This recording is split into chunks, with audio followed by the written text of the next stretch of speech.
There must be some kind of way out of here, said the joker to the thief. There's too much confusion, how can I get no relief? Begging men, they drink my wine, and plowmen dig my herbs,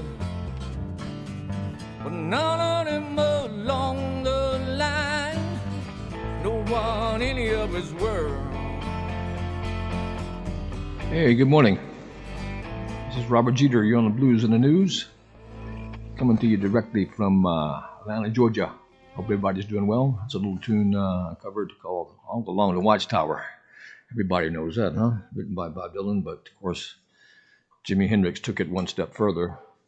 And anyway, so I'm glad everybody is doing well this morning. I hope so. Anyway, it's a Sunday morning. It's a little chilly here in Atlanta. I'm gonna put on some other earphones. Excuse me while I make the adjustment. I'm in my home studio, you see, and trying to get it all together. Yeah, I'm chilling. I'm taking everything in stride. You know, with the world situation being the way it is, I think everybody needs to just chill out and take a deep breath, because a lot's happening and a lot of things going on that make people upset because they don't like, at least if you're in my camp, you don't like the way the country is going. It looks more and more like a communist, Marxist, fascist, tyrannical country more than anything else under Joe Biden and company. Of course, we all know that Obama's in the background because Joe can hardly walk and talk today. I feel sorry for the guy. I mean, every time he gets up in front of the mic, he makes a fool of himself, but he can't help it. He's decrepit. He's demented. He has dementia. Alzheimer's or something coming on. So, you know, I feel sorry for him. But at the same time, what his administration is doing is really completely absurd. Evil, you might even say. I know a lot of people don't want to use the word evil right out because it sounds so shocking. But we live in shocking times.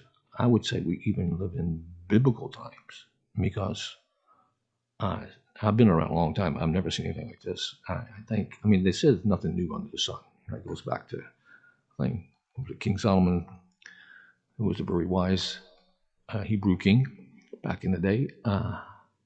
But this is very unusual, what we're going through today. And talking about the Hebrews, I've never seen the world so united against the Jews. It's mind-blowing, you know, after what they went through in the Holocaust.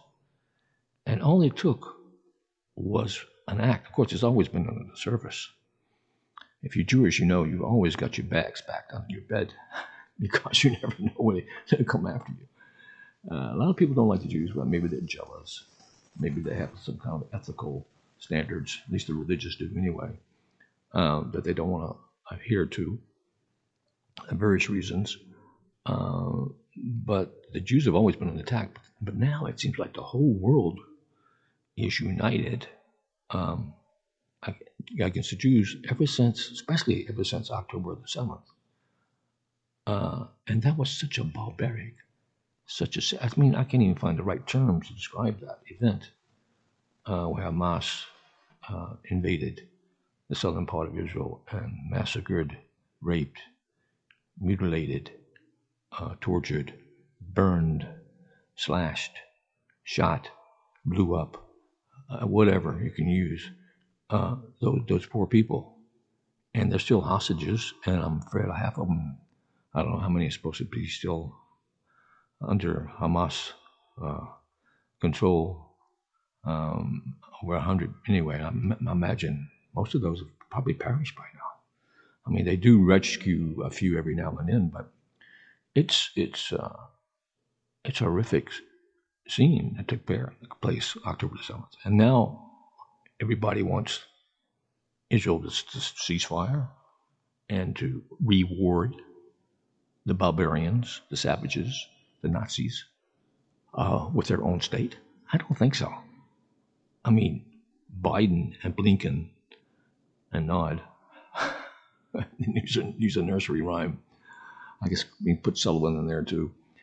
They are really putting a lot of pressure on Israel. They've even gone, Blinken, I think, is with meeting with the European or EU, I believe the EU, some international European Council, to try to basically make a fait accompli where, yeah, there was a Palestinian state.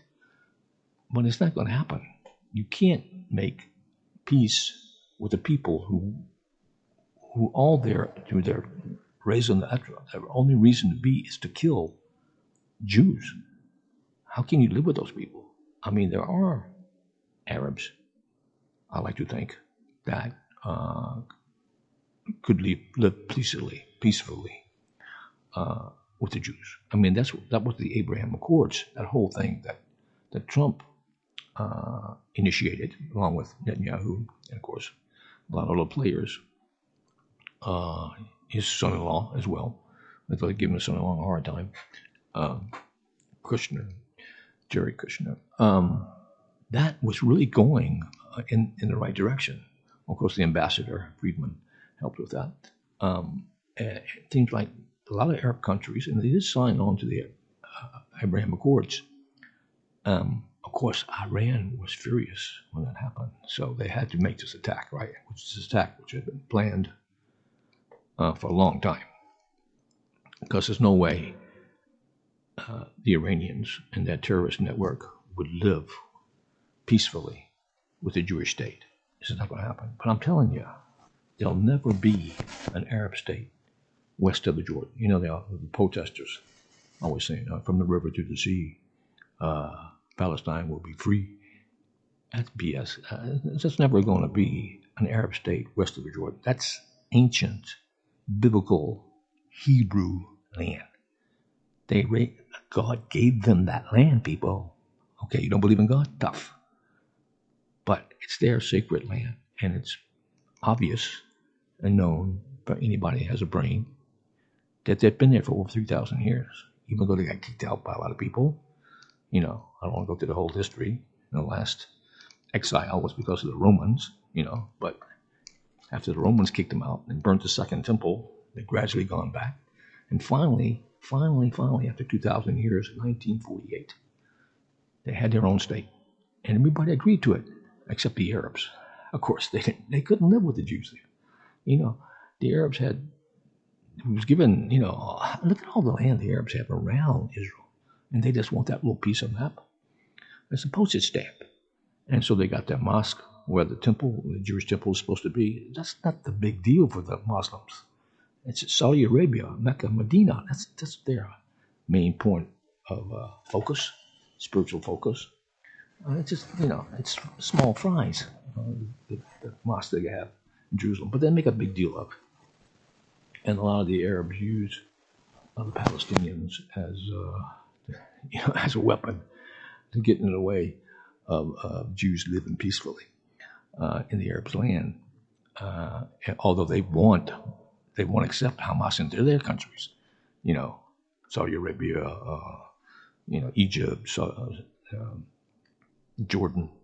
I mean, actually, if you want to really get technical, probably Jordan is more Palestinian than anywhere else. It's got more Palestinians there. But of course, there's something about the Palestinians the other Arabs don't like. Of course, they're all tribal anyway. They all live in the Dark Ages. Very few Arabs. I mean, well, you got to give Saudi Arabia credit and Dubai, places like that, who want to modernize, who want to prosper. Oh, good for them. Good for them. And they got a lot of money, oil money. But there's still the whole hate for the Jew, it's not going to go away. But thank God, indeed, thank God, no matter how much hate there is for the Jew, the Arabs will never own land west of the Jordan. I don't see it. I don't see it happening. maybe they can. I mean, there are a lot of Arabs living in Israel. I mean, 25% of the population is Arab, and they're in good positions. They're in government positions, high positions. They're doctors, lawyers, everything, and they live well. But the terrorists, the Hamas, the jihadists, they need to be eliminated. And I think Israel's doing a pretty good job. I think Sinwar's days are almost up. Every day they get closer and closer. I mean, he keeps on running away. I don't think he's in contact with the rest of Hamas. It's a little bit like Saddam Hussein in his last days. So Israel's going to win the war, no doubt about it. I don't care who says what. I don't care how many naysayers are out there, but the Jews will win the war, and they will keep the Holy Land. But they're open to everybody. Anybody can go there and live as long as they behave themselves. But can a Jew go anywhere? Hell no. There's no Jews in Gaza can live in Gaza or the Palestinian villages or anywhere in the Arab land. They have a hard time living in those countries. My wife was kicked out of Algeria when it was under French, of course, colonialist times. But the Arabs kicked out all the Jews for the most part. But yet the Jews are always welcoming in the Arabs to their own chagrin. And some people on the left never learn, do they? Like in this country, they never learn. Going in that direction,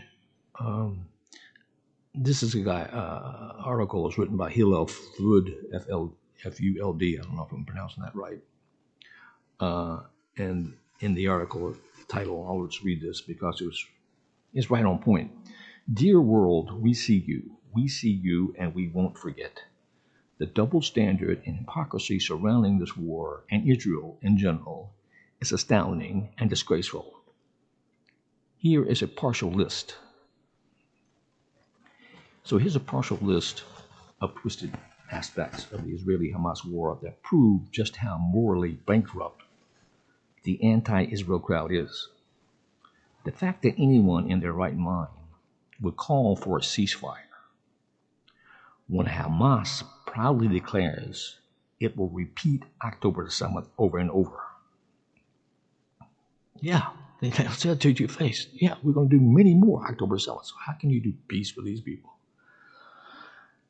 The fact that a Palestinian state is even being discussed when there has yet to be one Palestinian Arab leader who has said that they are willing to live alongside Israel.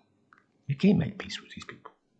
The fact that there are otherwise normal people who walk around quoting casualty numbers provided by Hamas, despite the fact that Hamas is a terror organization and that has zero problem making things up out of thin air.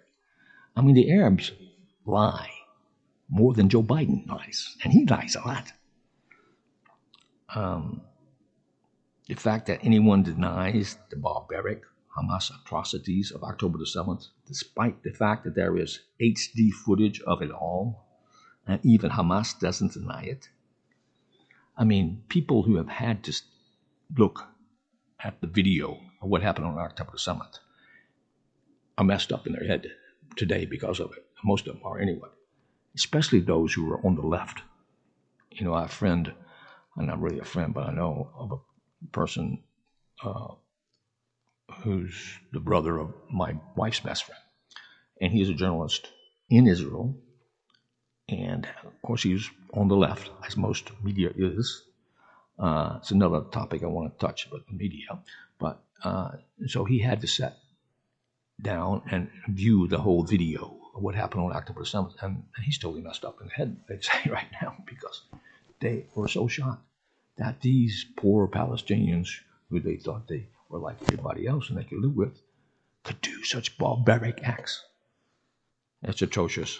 Anyway, this article goes on. There are many more absurdities about this whole situation, but we know it's absurd. We live in an absurd world. But saying all that, things are turning around slowly, and it's a fight. So if you're on the righteous side, if you're on the side of light, if you're on the conservative side, if you believe in the Constitution, if you believe in liberty, if you believe freedom, and you're disgusted by Marxist, communist, woke theology. Do whatever you can, and do it now, because we've only got 10 months to go before the next election in the United States. And what happens here will affect the entire world. I'm telling you, if Trump does not get reelected this November, the world is going into a very dark place. And we're going back to the dark ages very quickly. And I don't really know if we'll survive it. So this is very serious stuff, right? At the same time, I believe God's in charge and he has a plan. And the right will win in the end. So anyway, have a good Sunday. And I'll see you next time.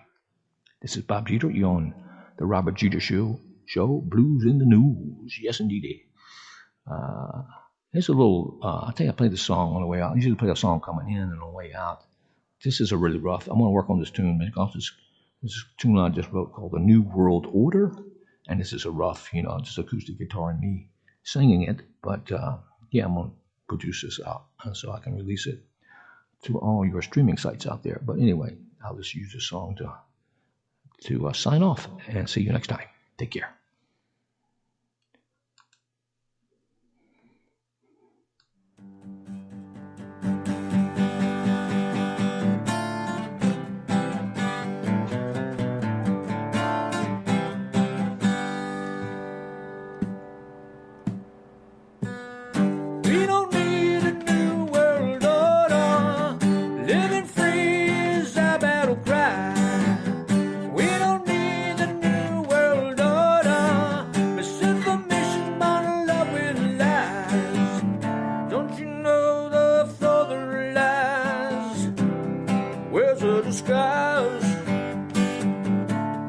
Makes you believe that it's all okay.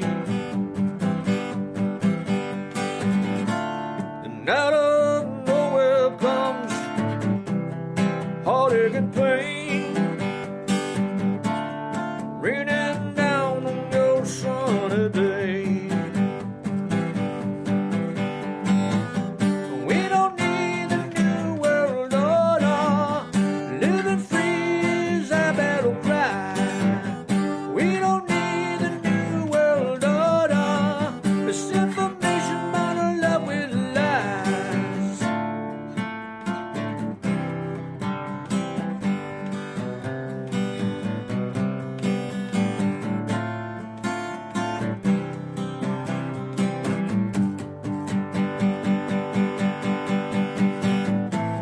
If you look deep into those secret mysteries, you'll find the meaning of this time. All around you is not what it seems to be. Can you free the cobwebs of your mind?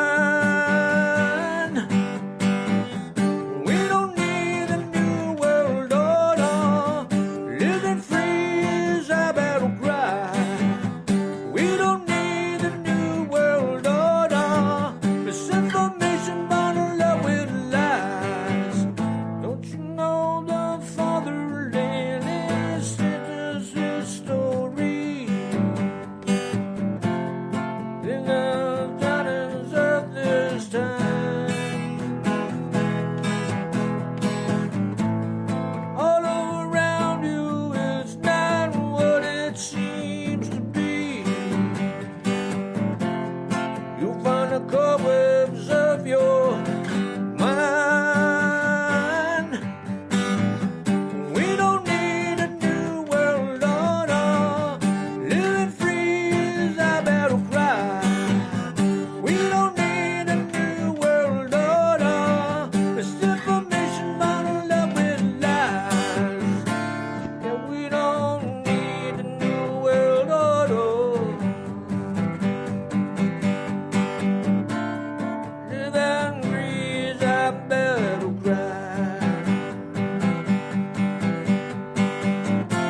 Happy